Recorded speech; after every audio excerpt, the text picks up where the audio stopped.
Welcome back to another episode of Make It or Break It Monday. I want to thank you guys. We've got a lot of great feedback, comments, text, emails, things like that about some of this content. Hopefully it's getting you to think a little bit different, and hopefully it's helping you really start off your week in a very positive way. Today I want to start by asking you guys a question. How many of you wake up and the first thing you do is check your phone? Probably everybody, right? Probably the same thing before you go to bed. It's like a ritual we have that's just innate in our society today, and there's a bunch of different times, actually on average about 100 times, that we actually check our phone throughout the day, which means we spend over 4 hours actually on our phone, and a majority of that doing email and social media and things like that. Now, I love social media. I think it's a great outlet to not only be able to get a message out like I'm doing right now, but to just learn and consume content faster than we've ever been able to in the past. But I want you guys to think about, what kind of content are you actually consuming?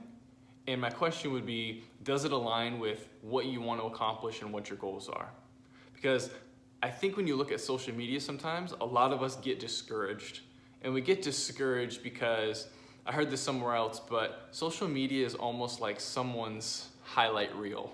That's how I like to think about it. Because that person or people don't necessarily live their lives that way every single day, 24 hours a day. You get the highlights or the highlight reel of what they want to show you. But I think we get caught up in trying to compare what we want versus what everybody else has. And while it's way easier to say than to actually put into practice, you gotta stop comparing yourself to others, and you gotta start comparing yourself to your actual potential. Because that's the biggest thing. True success is attaining your potential.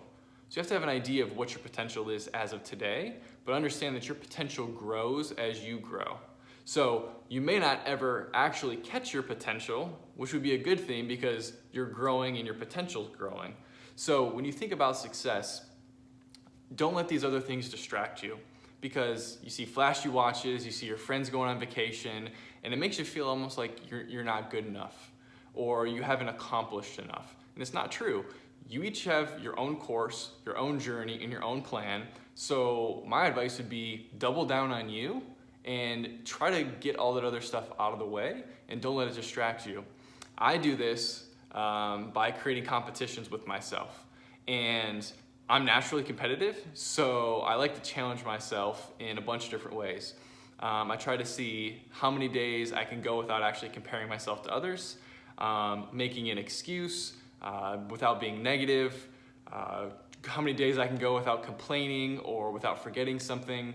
But just know, sometimes even for me, when I'm going through this list or thinking about these things, it's not days I'm comparing. Sometimes it's just hours. Like, how many hours can I go without complaining or being negative? And I'm not a negative person by any means, but it's easy to let those things overcome you, especially when you see these different things on social media. So I would just implore you guys, as you start your week, just pick 1 or 2 things that you can really drive home this week. Maybe it's one of the things I just mentioned, but do it for you. Don't compare yourself to others. Stay the course and do you. Have a great week, guys.